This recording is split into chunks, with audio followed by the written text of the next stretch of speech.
नमस्कार, आप देख रहे हैं नेताजी का रोड शो। मैं हूं आपके साथ हेमंत कुमार और आज हमारे रोड शो में शिरकत कर रहे हैं भारतीय जनता पार्टी के बाड़मेर जैसलमेर से लोकप्रिय प्रत्याशी और केंद्रीय मंत्री कैलाश चौधरी जी। कैलाश जी, बहुत स्वागत है आपका न्यूज 18 राजस्थान पर रोड शो में। और आज यहां से हम रोड शो की शुरुआत करेंगे। नेताजी से कई सवाल होंगे।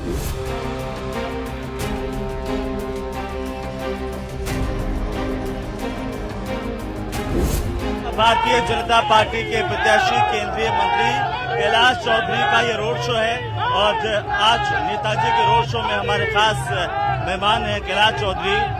कैलाश जी, कैसा चुनाव प्रचार चल रहा है आपका? बहुत ही शानदार प्रचार चल रहा है। आप देख रहे हैं कि जो युवाओं के अंदर और आम जन में उत्साह है, ये देखने को बनता है। आज यहाँ पर हजारों की संख्या के अंदर जिस तरह से स्वागत हो रहा है, ये हमारे प्रधानमंत्री आदरणीय नरेंद्र मोदी जी का सम्मान है। प्रधानमंत्री नरेंद्र मोदी जी ने लोगों के दिलों में जगह बना ली है।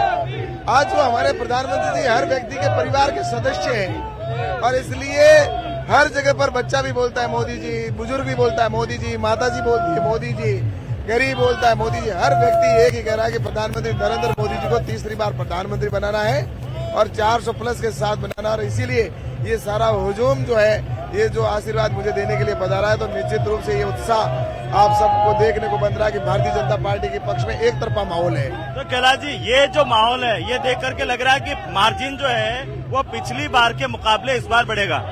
निश्चित रूप से पिछली बार से इस बार भारतीय जनता पार्टी का मार्जिन बढ़ेगा, क्योंकि उसके साथ में धारा 370 भी ऐड हो गई है और भगवान श्री राम का मंदिर भी इसके साथ जुड़ गया है। और इसलिए जनता का ये उत्साह देख रहे, झंडा भगवान श्री राम का किस तरह से लहरा रहा है, ये बहुत बड़ा। ये देखिए आप इसको, जो ये झंडा, ये भगवान श्री राम का मंदिर बना है और गरीबों के काम में देश आगे बढ़ रहा है। तो इसलिए ये उत्साह निश्चित रूप से भारतीय जनता पार्टी के पक्ष में इस बार और ज्यादा मार्जिन बढ़ाने वाला होगा। आप यहाँ से जीतेंगे और उसके बाद कैलाश चौधरी का सबसे बड़ा सपना क्या है? प्राथमिकता इस इलाके की क्या होगी? मेरी प्राथमिकता इस क्षेत्र में पानी की समस्या का समाधान करना, और ताकि हमारे यहाँ पर सबसे बड़ी समस्या पानी की है। राजस्थान में सरकार कांग्रेस की थी, उन्होंने पैसा खर्च नहीं किया, लेकिन अब पानी का खर्च होगा। पानी का डबल इंजन की सरकार बनी है, तो निश्चित रूप से यहाँ पर पानी पे खर्च होगा, तो पानी की समस्या का समाधान मैं करवाऊंगा आने वाले। पानी की बड़ी समस्या है। और भी कई मुद्दे हैं, जिसमें बाबर की जो रेलवे लाइन है जैसलमेर की, वो भी है। रिफाइनरी जो यहाँ पर बन रही है, उस रिफाइनरी से बाई प्रोडक्ट जो बनेंगे, उसकी इंडस्ट्रीज को लाएंगे, ताकि हमारे युवा है वो रोजगार के लिए पलायन करके बाहर जाते हैं, वो नहीं जाएंगे। यहीं का यहाँ मेरे युवाओं को रोजगार मिलेगा, बड़ी बड़ी इंडस्ट्रीज यहाँ पर लगाएंगे। और इसके साथ ही ऑर्गेनिक जोन घोषित करेंगे, ताकि ऑर्गेनिक उत्पादन की रेट किसानों को अधिक मिले, और हॉर्टिकल्चर के ऊपर बल दिया जाएगा ताकि किसानों की इनकम बढ़े। और मैं यही कह सकता हूं कि इस क्षेत्र में ऐसी कई संभावना है कि इस लोकसभा क्षेत्र को आगे बढ़ाएं। जो अब हमारी सरकार बनी है, तो निश्चित रूप से ये काम बहुत अच्छे से स्मूथली से हम करवाएंगे, ताकि यहाँ के क्षेत्र का खुशहाली हो सके।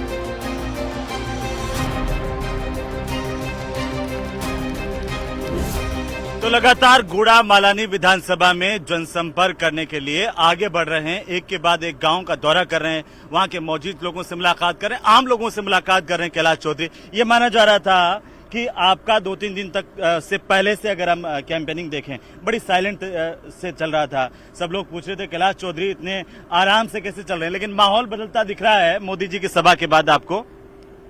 ऐसा है कि यहाँ पर प्रत्येक गांव के अंदर भारतीय जनता पार्टी के कार्यकर्ता हैं और वो निश्चित रूप से जनता के दिलों में बसे हुए हैं, वो काम करवाते हैं। नरेंद्र मोदी जी की योजना सारा दुनिया जानती है, यहाँ के लोग जानते हैं। तो इसलिए हमें निश्चित रूप से ये कहना कि कार्यकर्ता निश्चित रूप से ग्राउंड पे काम कर रहे हैं, और वो कोरोना के समय में भी काम कर रहे थे जी, जब ये कांग्रेस के लोग घरों में घुसे हुए थे, बाहर नहीं निकल रहे थे। तो इसलिए हमारा कोई ये नहीं कि हम चुनाव के समय में जाकर अपना सब कुछ करें, वो करें। भारतीय जनता पार्टी तो एनी टाइम चुनावी मोड में रहती है, जनता की सेवा करती है, और इसलिए मुझे नहीं लगता कि चुनाव प्रचार के लिए कि ये करना है वो करना है। हमारे लिए तो देखिए, जब मैं रवाना हुआ सुबह तो घर से एक अकेला निकला था, आज पूरा अभी काफिला चल रहा है। काफिला चल रहा है। तो ये हमारे कार्यकर्ता है, हमारे इतना अपार जन समूह है, समर्थन है, ये मिलता जा रहा है, कारवा बढ़ता जा रहा है। तो ये जनता का ही अपार स्नेह और प्यार है। लेकिन इस लोकसभा क्षेत्र में आपके प्रतिद्वंदी निर्दलीय प्रत्याशी रविंद्र भाटी का सोशल मीडिया पर लगातार कई वीडियो वायरल हो रहे हैं। विदेश जाने को लेकर के कई तरह के सवाल खड़े हो रहे हैं सोशल मीडिया पर, लोग आरोप भी लगा रहे हैं। आपका क्या कहना है? ऐसा है कि ये निश्चित रूप से मैं देख रहा हूँ चिंता का विषय है जी। मेरे लिए बहुत ही आहत करने वाला विषय है, अगर ये जिस तरह से देख रहा हूँ। लेकिन मैं इसमें ये जरूर कहना चाहूंगा कि हम हमारा काम कर रहे हैं जी। और अगर कोई गलत करेगा तो वो अपने कर्मों की सजा वो भुगतेगा। मेरा इसमें ज्यादा कुछ नहीं कहना, मैं तो इतना ही कहना चाहता हूँ कि गलत करने वाले को निश्चित रूप से अपने कर्म है जी। और मैं मेरे तरफ से यही कहूंगा कि मेरे सामने जो कांग्रेस है और वो कांग्रेस प्रतिद्वंदी के तौर पर है और उन्होंने इस देश के अंदर 60 साल जो पीछे रखा है, उनके जो लोग हैं जिन्होंने देश को कमजोर करने का काम किया है जी। तो इसलिए मुझे लगता है कि ये चीजें निश्चित रूप से मुझे ये दिखती है कि कहीं न कहीं ये एक कनेक्शन की जिस तरह से लग रही है। लेकिन मैं तो यही कहूंगा कि ऐसी बातें अगर ये है तो निश्चित रूप से हम सबको आहत करने वाली बात है।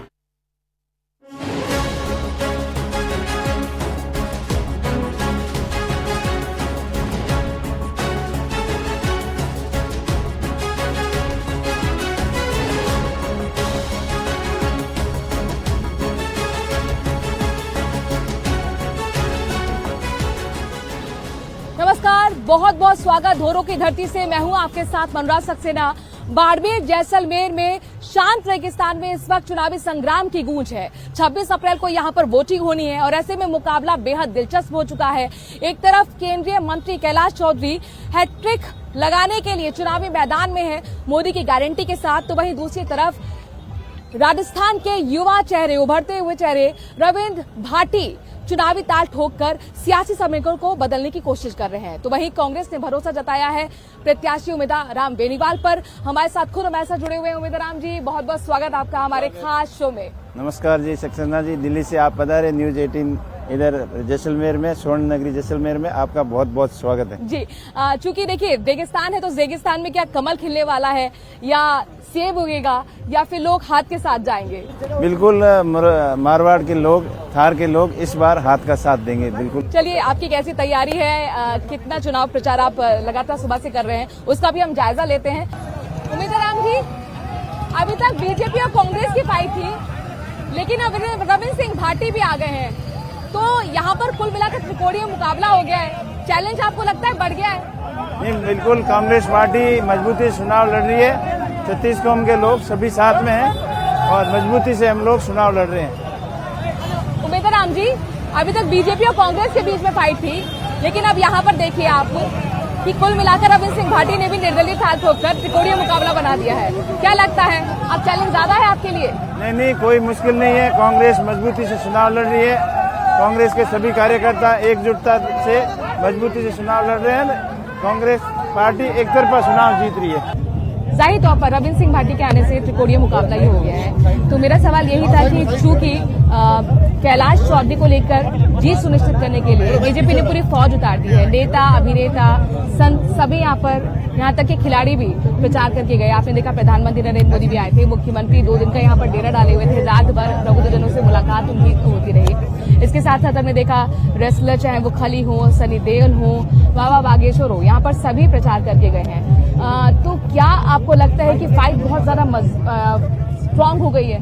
नहीं, बिल्कुल कांग्रेस पार्टी मजबूती से चुनाव लड़ रही है, संगठित है, सभी कार्यकर्ता और घर घर तक जाकर कांग्रेस पार्टी की विचारधारा घर घर तक पहुंचा रहे हैं। और पिछले जो 10 साल रहे बीजेपी कार्यकाल के, वो निराशाजनक रहे।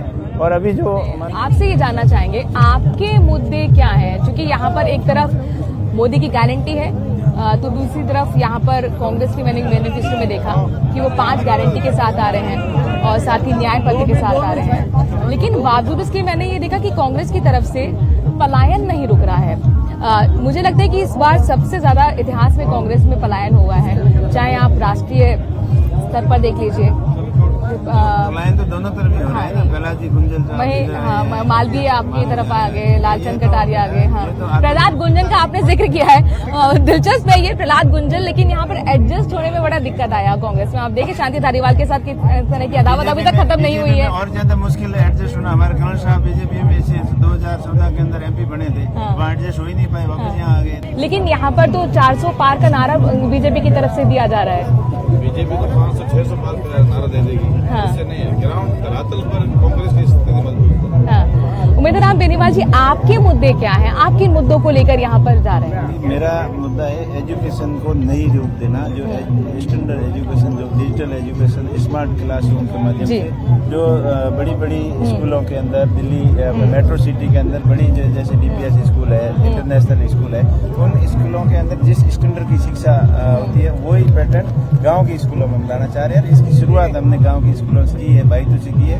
करीब 50 स्कूलों के अंदर स्मार्ट क्लासरूम हमने बनाए हैं और वही मेरा पैटर्न रहेगा कि पूरे लोकसभा क्षेत्र की सभी स्कूलों के अंदर स्मार्ट क्लासरूम एक लगाएं। हाँ। और जन सहयोग से हो, सरकार की हो, मेरे से हो, ये शिक्षा के क्षेत्र में एक नई क्रांति लाना चाहते हैं। अच्छा, ये हनुमान बेनीवाल का भी जिक्र हो गया था, क्योंकि आप वहीं से निकल कर आए हैं RFP से।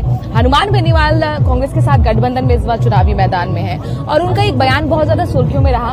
मतिरों का भार जैसा उन्होंने कांग्रेस के लिए कहा और कहा कि कांग्रेस में दुश्मन खुद यहाँ पर बैठे हुए हैं, कांग्रेस को दुश्मन की जरूरत नहीं है। बीजेपी का पट्टा डाल के यहाँ पर कांग्रेस में बैठे हुए हैं और बीजेपी के लिए प्रचार कर रहे हैं। देखिए वो वहाँ की बात होगी, लेकिन बाड़मेर एकदम वन वे है, पूरी कांग्रेस पार्टी संगठित है और सब मन से चुनाव लड़ रहे हैं। अच्छा, ये जो बहुत तेजी से पलायन हुआ है कांग्रेस की तरफ से, चुनाव से पहले आयाराम गयाराम की स्थिति होती है, लेकिन इस बार बहुत ज्यादा कांग्रेस से लोग छोड़ के गए हैं जाहिर तौर पर। लेकिन सबने एक सुर से एक बात कही और उन्होंने कहा कि सनातन धर्म का कांग्रेस अपमान करती है, इसीलिए हम कांग्रेस छोड़कर आए हैं। इस पर आप क्या कहेंगे? देखिए हम तो शुरू से ही सनातनी हैं और वैसे धर्म निरपेक्ष अपना देश धर्मनिरपेक्ष है, सभी धर्मों के लोग यहाँ मिल के रहते हैं और मारवाड़ की अलग पहचान है। यहाँ हिंदू मुस्लिम एक दूसरे के हम काम करते हैं लोगों को आत्मनिर्भर बनाने के लिए, हम काम करते हैं महिलाओं को लखपति दीदी बनाने के लिए। आपने अपना मकसद नहीं बताया, रोड मैप नहीं बताया, बताइए। महिलाएं आर्थिक महिलाओं को मजबूत करना बहुत जरूरी है और ये महिलाओं के लिए मान सम्मान जो कांग्रेस पार्टी ने किया है,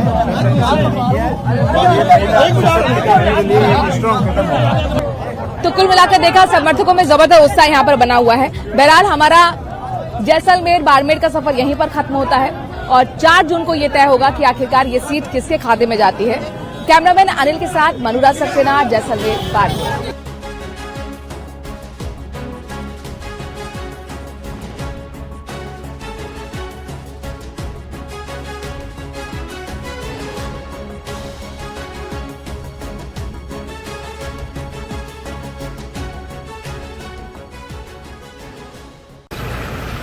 लोकसभा चुनाव में होती है सीटें, कुछ सीटें होती हैं हॉट सीट और कुछ उनमें से भी होती हैं super hot seat. Barmer Jaisalmer seat super hot seat बनी हुई है, किसी बड़े पार्टी के प्रत्याशी की वजह से नहीं, बल्कि निर्दलीय प्रत्याशी रविंद्र सिंह भाटी की वजह से। रविंद्र सिंह भाटी ने स्टूडेंट यूनियन का चुनाव निर्दलीय लड़ा, जीते। विधानसभा चुनाव लड़ा, जीते निर्दलीय। और अब क्या यही ट्रैक को लोकसभा चुनाव में भी बरकरार रख पाएंगे, ये देखना दिलचस्प होगा। हमारे साथ खुद रविंद्र सिंह भाटी जुड़ गए हैं। रविंद्र सिंह भाटी जी, बहुत बहुत स्वागत आपका। बहुत बहुत धन्यवाद। अच्छा, जैसे जैसे आपकी सुर्खियां बढ़ रही है ना, विवाद भी आपके साथ जुड़ते जा रहे हैं। अभी ताजा आरोप हेमाराम चौधरी और हरीश चौधरी ने आप पर लगाया है, वीडियो जारी करके बकायदा उन्होंने कहा है कि एक खबर सोशल मीडिया पर फैलाई जा रही है जिसमें कहा जा रहा है कि जाटों की बैठक हुई कैलाश चौधरी को लेकर, जिसमें तय किया गया कि समर्थन जाटों का कैलाश चौधरी के साथ जाएगा और उसमें सहमति उनकी भी है। ये सरासर झूठी खबर है और इसके पीछे बीजेपी या फिर निर्दलीय प्रत्याशी हैं, आरोप आप पर है। बैठकें हुई होगी, अब इनके पीछे तो कौन घूमे, क्योंकि साहब क्षेत्र इतना लंबा चौड़ा है। हम तो हमारे काम में प्रचार प्रसार में लगे हुए हैं। बाकी इनका इंटरनल मामला वैसे मोटा मोटी ये सब गंगाधरी शक्तिमान है। बाड़मेर के अंदर वर्तमान स्थितियां स्पष्ट हो चुकी है। आम आदमी को पता है कि ये चुनाव किस ओर जा रहा है, कौन किसके साथ है, कौन नहीं है। तो ये सब स्पष्ट है, आने वाले 26 तारीख को ये स्पष्ट निर्दलीय तो होगा। आप है, अगर आप कह रहे हैं कि आप नहीं है तो क्या फिर बीजेपी इसके पीछे कौन है, क्या लगता है? जो कर रहा है जो उनको पता होगा। हम लोग फोकस होके चुनाव जीतने के लिए रात और दिन ये कर रहे हैं, हम मेहनत कर रहे हैं। इनके साथ इतने बड़े बड़े पार्टी कैडर हैं, एक साधारण परिवार से निकला हुआ एक युवा हूँ, जो कहीं ना कहीं 2600 बूथों का मैनेजमेंट से लेके सब चीजें करनी होती है, तो हम तो हमारा काम कर रहे हैं, वो अपना कर रहे हैं। अच्छा, बीजेपी पर मैं देख रही हूँ, देखिए अभी भी कुछ आप नहीं बोले, कांग्रेस पर बहुत अटैकिंग है, लेकिन बीजेपी पर आप सॉफ्ट हैं। क्या कोई फ्यूचर स्ट्रैटेजी लेकर भाटी चल रहे हैं, कोई सेफ गेम खेल रहे हैं आप? बिल्कुल भी नहीं। आप बताएं ना कि कौन सा मुद्दा है, मैं बात रखने के लिए तैयार हूँ। आपने पूछा ही कांग्रेस का, बीजेपी को तो आप भी सीरियस नहीं ले रहे हैं, तो अब मैं तो कैसे ही लूं। नहीं, आपके समर्थक, चूंकि हम गांव-गांव ढाड़ी जा रहे हैं, आपके प्रचार को भी हम देख रहे हैं, आपके फॉलोअर्स जो हैं वो ये कह रहे हैं कि भाटी जो है वो निर्दलीय तो है, लेकिन वो जीतने के बाद बीजेपी में शामिल हो जाएंगे, क्या ऐसा कुछ है? देखिए, मैं आपको बताना चाहूंगा कि चुनाव परिणाम के बाद में क्या स्थितियां बनेगी वो उस समय तय होगा। वर्तमान में मैं इनके बीच में रह के काम कर रहा हूँ, जनता का आशीर्वाद मुझे मिल रहा है। निश्चित तौर पे 4 तारीख को परिणाम ऐतिहासिक आएगा। यानी आप इनकार नहीं कर रहे हैं इस बात से? मैं आपको बताना चाहूंगा कि उस समय की स्थितियां तय होगी और जनता तय करेगी कि रविंद्र को किस ओर जाना है। अच्छा, जातीय समीकरण बहुत महत्वपूर्ण होते हैं चुनाव में, जाहिर तौर पर भारतीय राजनीति में। मानवेंद्र सिंह को बीजेपी इसलिए लेकर आई क्योंकि रूपाला के स्टेटमेंट के बाद जाहिर तौर पर नाराजगी थी राजपूतों की, और कहीं वो डाइवर्ट आपकी तरफ ना हो जाए, लेकिन मानवेंद्र सिंह पर भी आप बहुत सॉफ्ट दिख रहे हैं। ये इसके पीछे क्या रणनीति है आपकी? मैं सब पे सॉफ्ट ही हूँ। अच्छा, मैं हार्ड किस पे हूँ? मैं तो चाहता हूँ कि सब तो मिलके ये काम हो। राजनीति कैसी सॉफ्ट राजनीति है? मतलब हमने देखा है कि वार होते हैं, पलटवार होते हैं, टोटासरा के साथ भी आपकी थूथू-मैं कोई रही। वार करेगा तो उनका पलटवार भी मजबूती से किया जाएगा। बिल्कुल। एक चीज आप मुझे बताइए कि अभी ये विवाद चल ही रहा है, लगातार सुर्खियों में भी है ये खबर। आपने लंदन वाले दौरे की तस्वीर तो देखी होगी। कैलाश चौधरी बार बार ये कह रहे हैं चूंकि राष्ट्रवाद बहुत महत्वपूर्ण और बाड़मेर इलाका पाकिस्तान से जुड़ा हुआ ये बॉर्डर इलाका है, इसीलिए अगर इसमें थोड़ी सी भी सच्चाई है तो जांच होगी। मैं तो कह रहा हूँ जांच करवाओ, और सच्चाई नहीं हो तो आप राजनीति छोड़ो। मैं तो चैलेंज कर रहा हूँ, चैलेंज स्वीकार तो करो। आप तो आरोप घर पे बैठे बैठे, अब इनको पता है कि चुनाव हमारे हाथ से निकल चुका है। इनको पता है कि अब जनता हमारे साथ रहने वाली नहीं है। 5 साल में हमने कुछ भी नहीं किया। वो काम गिना देते कि भैया हमने ये काम किए। अब वो कह रहे हैं कि साहब 370 हमने हटाई, तो कैलाश जी जाके हटा के आए हैं क्या? और जहाँ पे गवर्नमेंट नहीं है वहां पे क्या भारतमाला नहीं निकली है क्या? ये कह रहे हैं साहब हमने भारतमाला